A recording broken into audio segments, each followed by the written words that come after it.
Hello, hello. This is Yuri with Moving Sales Professionals and Let's Talk Moving podcast. And with me today, I got Mark Gray, the mover recruiter with Mover Search Group.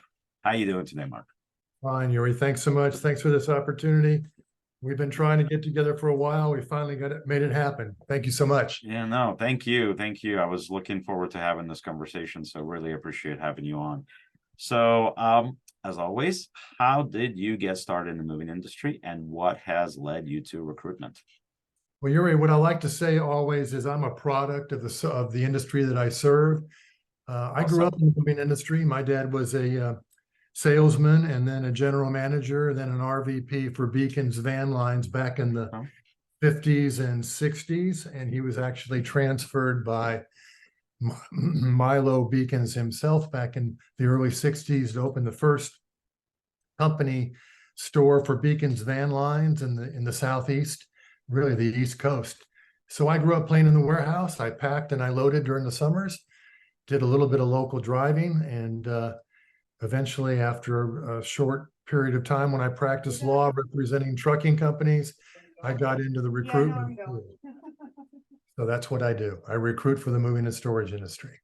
And I've done so for about close to 30 years now. Awesome, awesome. So you're the guru of moving recruitment, so to speak. That's flattering, but let's just say I've lasted longer than most. Okay. Well, that says a lot about you because it is an industry that obviously, well, for any industry, anybody that's lasted for a long time, they know something that others don't. Right. Or they have some tips that others don't. So speaking of that, you were mentioning something about confessions of a household moving headhunter. So that would be you. Right. Confess. I had the pleasure of speaking. I was invited to speak to the New Jersey Warehousemen's and Movers Association a couple of weeks ago, and have just been asked to speak to the North Carolina convention later this month. And they wanted something unique in my presentation, so I came up with a little presentation called Confessions of a Household Goods Headhunter. And what I do, I try to give the audience, who are comprised mostly of moving and storage agency owners, some tidbits of information as to what they can expect in dealing with a recruiter, how perhaps they can save a little bit of money. Really, you don't usually go to a recruiter, Yuri, until everything else has failed on your end. It's a difficult process trying to recruit good talent, and you're in the business. Boy, do I know it. Recruiting good salespeople on your end, and they don't normally come to me until they've exhausted all of their avenues. But one of the things that I do like to talk to at these conventions is to give them some idea of some of the things they can do internally before they have to actually pick up the phone and call a guy like me and then pay a nice recruiter's fee to get somebody for them. There are different things that they can do. And I'm glad to share some of that information. It's a tough market out there. Business has been down in the moving industry this year, especially on the residential side, the COD side, probably down 30% or so. So I'm seeing a lot of movers getting into nowadays more into the commercial field, the logistics, warehousing, and distribution. But there's still a need for people on the residential household goods side. And that's where folks like you can come in, and I'm still doing a lot of recruiting on the individual private transferee side, but it is changing. The landscape of the industry has been changing of late. Yeah, I hear you. So why would someone call a recruiter or needs to hire a call center like Moving Sales Professionals, for example? Well, and now for a quick message from our sponsors. For a limited time only, we have partnered with an SEO and marketing company with discounted rates for their services. Schedule an appointment via Calendly link below to learn more. Thank you. And now getting back to the podcast.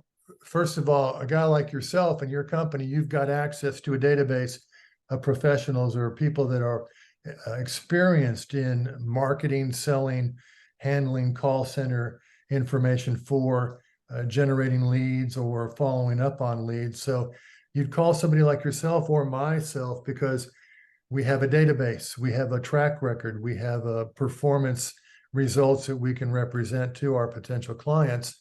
Sure. We're not always And- successful. We're not always successful. Right.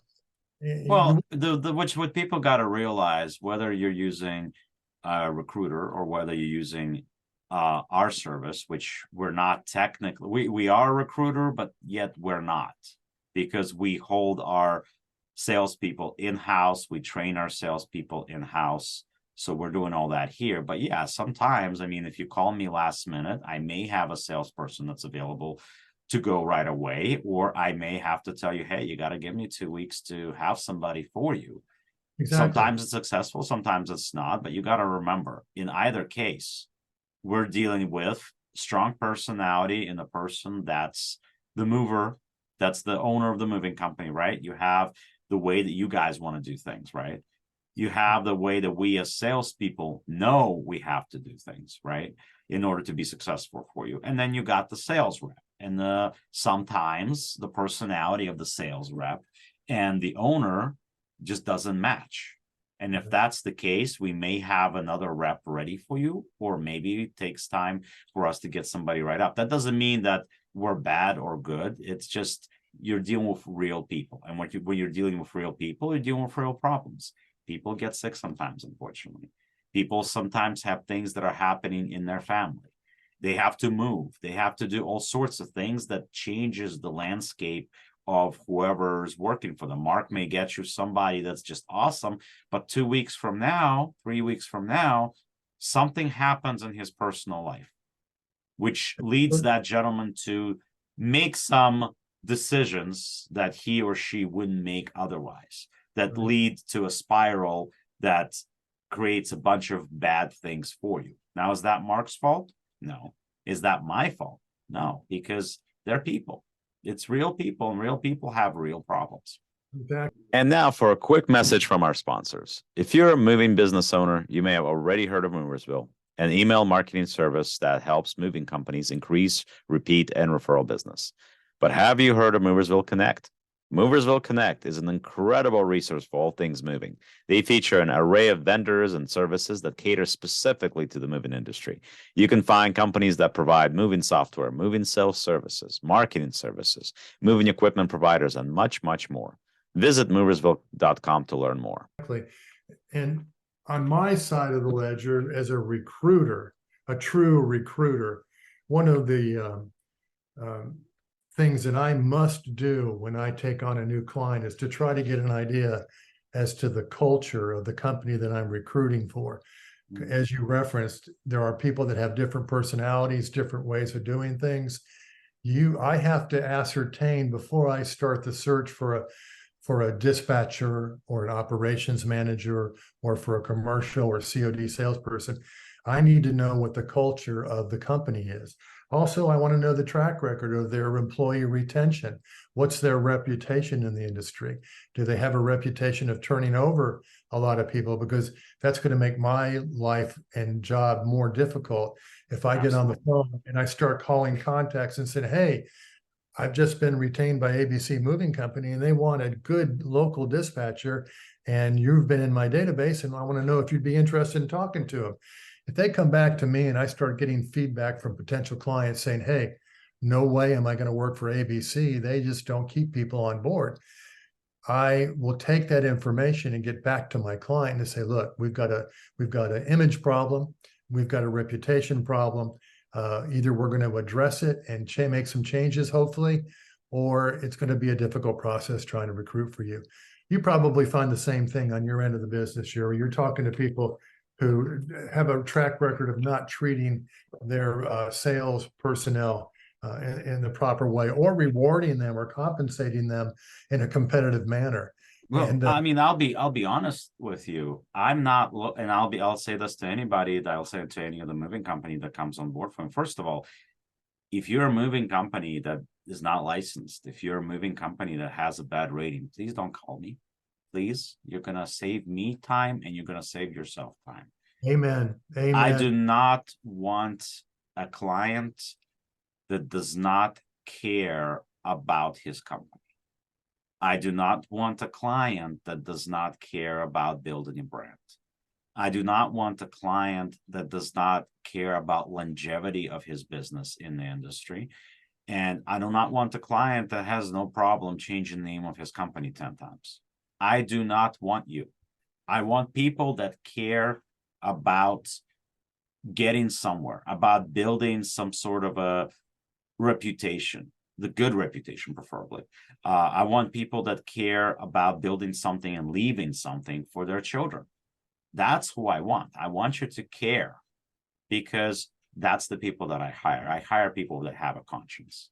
I You're hire preaching. people that are going to feel horrible if they misquote somebody and they realize that they just spent 30 minutes talking to this nice old lady and, realize that it's, that they just told her $200 off, and they're sick to their stomach because they have to call this lady and told her that they quoted her wrong. That's the kind of people that I'm looking to hire, that genuinely will feel horrible because they messed up. You're preaching to the choir, Yuriy, because the reason I'm talking to you today is obviously I've thoroughly vetted your company and your reputation.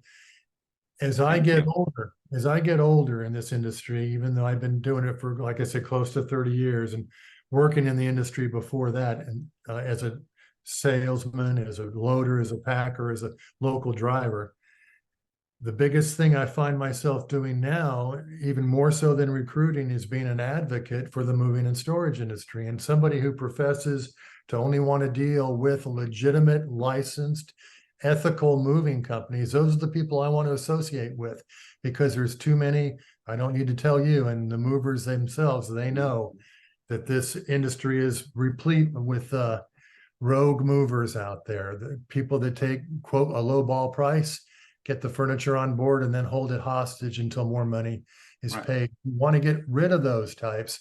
And you're doing that by working with legitimate ethical companies. Yeah, I don't want others. Look, ultimately, you guys, moving companies that are out there, from me, if you bring us on board, you want results.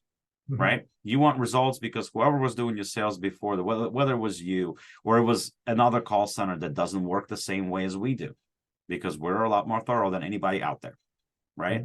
So if you work with somebody else, you want results from me, right? It's going to be much easier for me to get you those results if your heart is in the right place, if your actions are in the right place, if you are that legit company that's genuinely wants to help.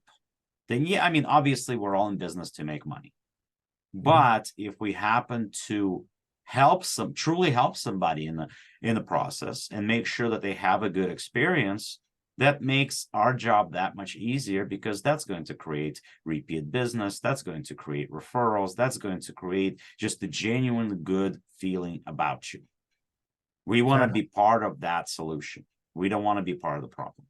Exactly right. Now, I represent a lot of major multi-location van line agents, the big boys, names that everybody would recognize in the United, Atlas, North American, Allied systems. I love my big time clients, but I also get a distinct pleasure out of taking a small mom and pop organization that maybe just joined a van line or is looking to build up a reputation to where they could eventually join a major national van line. I love trying to help those sincere, legitimate, ethical mom and pop stores who are looking to make a footprint in their local markets. I love to try to work with them. It's a little bit more difficult because they don't have the reputation. It's harder to lure the good people, the good salespeople, or the good operations people. Right. They don't have the reputation. They also don't have as much of a cash flow as the big boys. Right. But speaking to your point about they've got to have the heart, it's got to be in their heart that they want to do things right. Those are the people that you want to help. You maybe go a little bit extra. Maybe one of the confessions of a household goods headhunter is maybe if they can't afford the fee up front, maybe I'll work out a payment plan. Maybe I'll do a little bit of discount to get in the door to show what I can do for them, with the promise of repeat business if the candidate that I place with them does such a good job that their business starts to grow. I'll make an investment in you if you make an investment in me. And I think that's That's the way to conduct business. Right. And that's certainly something that I've done in the past. I mean, and I do have an upfront fee that I charge, but I've been known to make concessions for some people, depending on what I'm hearing. And I have allowed some of the companies to divide that fee into payments versus putting it up front, because realistically, I'd rather have you, if you're just coming on board, I'd rather you have spent some of that on the good quality leads that allow me to book you business versus not having that money to spend on that. Exactly. So And that's one of my pet peeves, because I've been recruiting, like I said, for close to 3 decades. My fee has always been reasonable. I grew up in the industry. I know the profit margins of movers are not what they are in other industries. They're working on a shoestring budget. I understand that. And my fee has always been competitive. My candidate guarantee has always been competitive. When I first got into the recruiting business, there was only one other individual that actually was doing it. And that gentleman has long since passed away. His fee was a little bit higher than mine. I wasn't undercutting him to get the business. I just came in trying to do a little bit more professional and more ethical representation of my client and my candidates than he was doing. And I thrived because of that. Nowadays, however, there's been such an influx of other recruiters or so-called recruiters who really don't have the expertise or the background in the industry. They may be good as recruiters, but maybe they don't have the background in the moving and storage space that I do. And they come in and they charge a fee that's higher than mine with a lesser candidate guarantee. And some people are even going so far as to require a non-refundable, what's called a retention fee up front, just to have them give you the privilege of working with them. I don't agree with any of that. I have a little bit of a competition going with a couple of my competitors out there, but I'm not out there to take these guys for all their money. I want repeat business. I want to establish a long-term relationship, and I'll make money with the repeat business if I do a good job. Right. That's right. And it's the same thing with me. I mean, there's companies there that are my competitors that do month to month, for example, right? And I don't do month to month. My minimum I mean, I might be willing to bend a little bit, but generally my outdoor thing is that I want a 6-month commitment. And the reason I want a 6-month commitment is not because I'm trying to take you for all your money.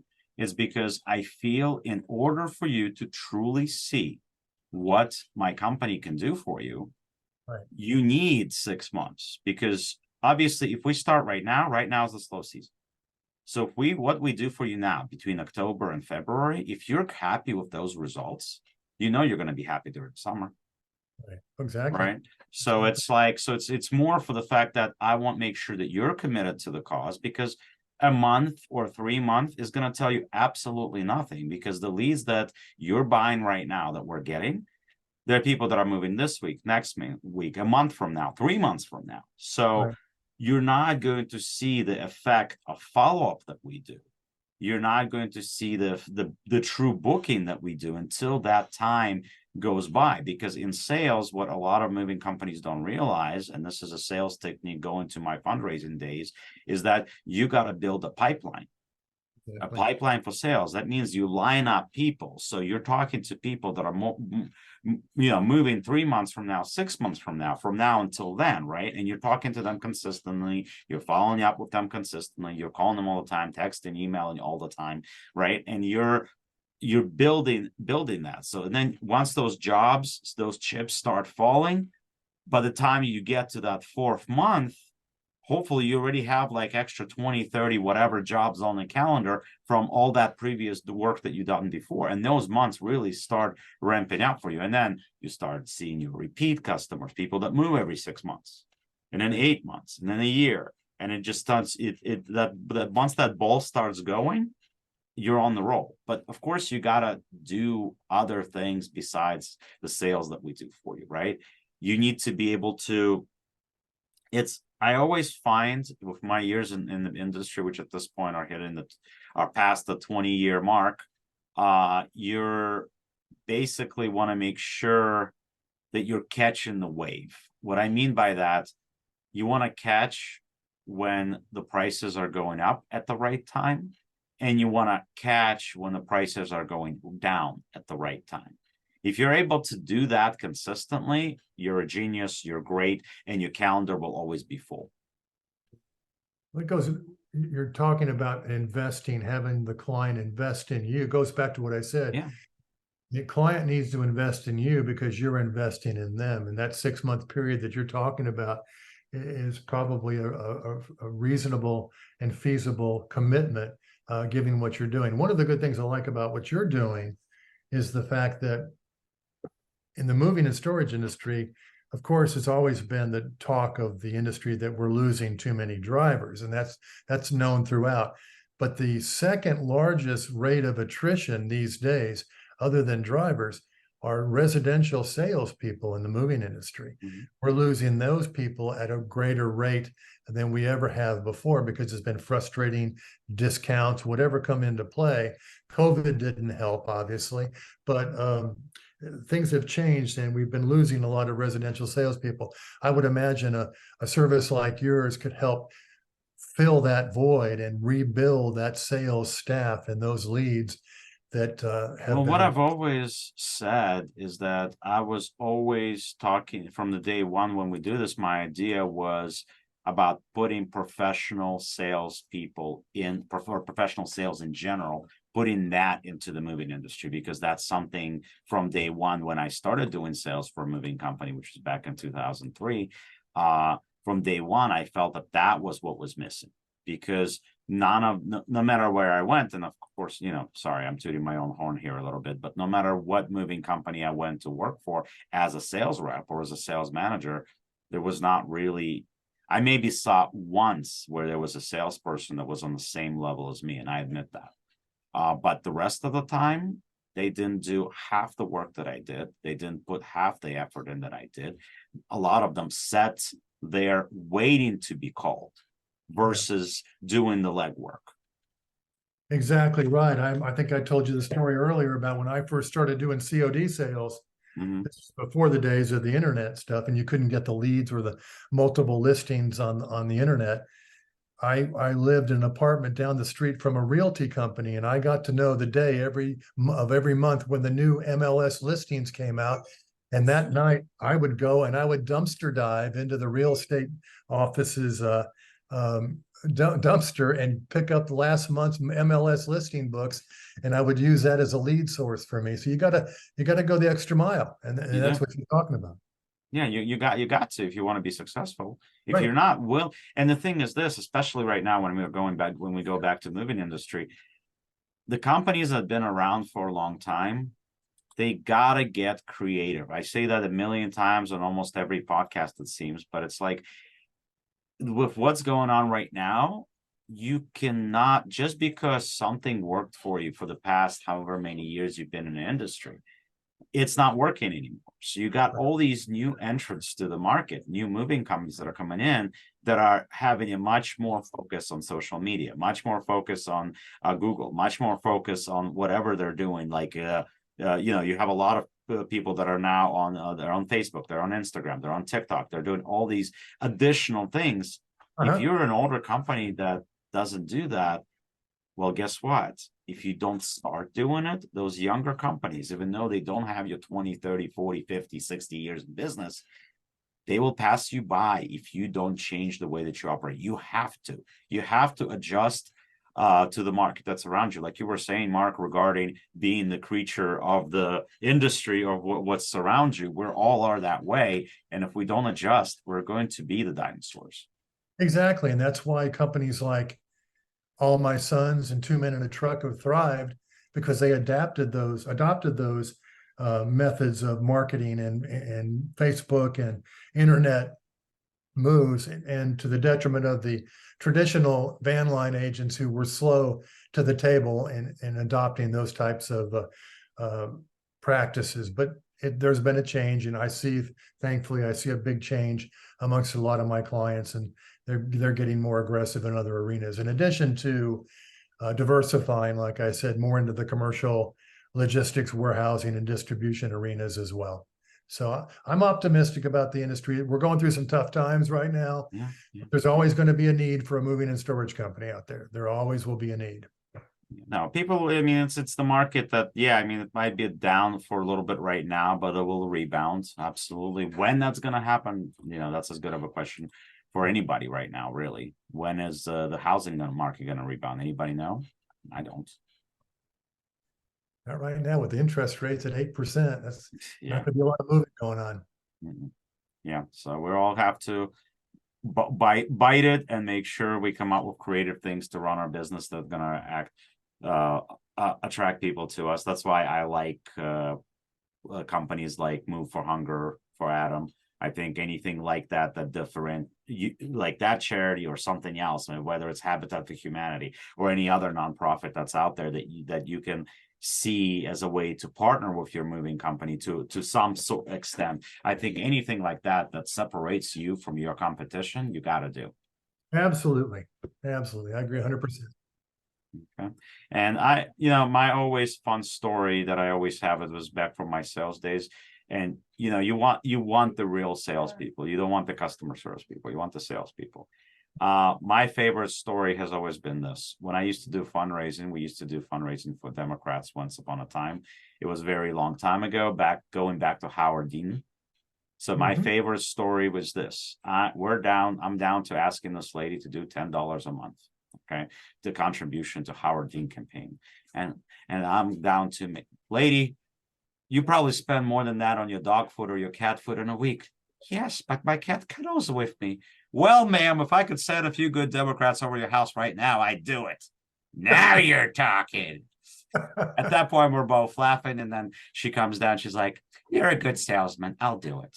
There you go. Wonderful old lady, but you got to be creative, whether you're a sales guy or whether you're a moving company owner. You got to do new things. You got to do things that are going to allow you business to go to the top. Do something different. Come up with something unique. Use your creativity. And right now, with it being slower, this is the time to do things that are new. Change the way that you do things if you think it's going to help you. Times like this separate the order takers from the order getters, because there aren't any orders to be taken. If you're an order taker, you've got to go out and get those orders on your own. That's exactly right. Absolutely. You got to fight for it. Well, Mark, once again, thank you so much for joining me. This has been fun. We'll do this again at some point.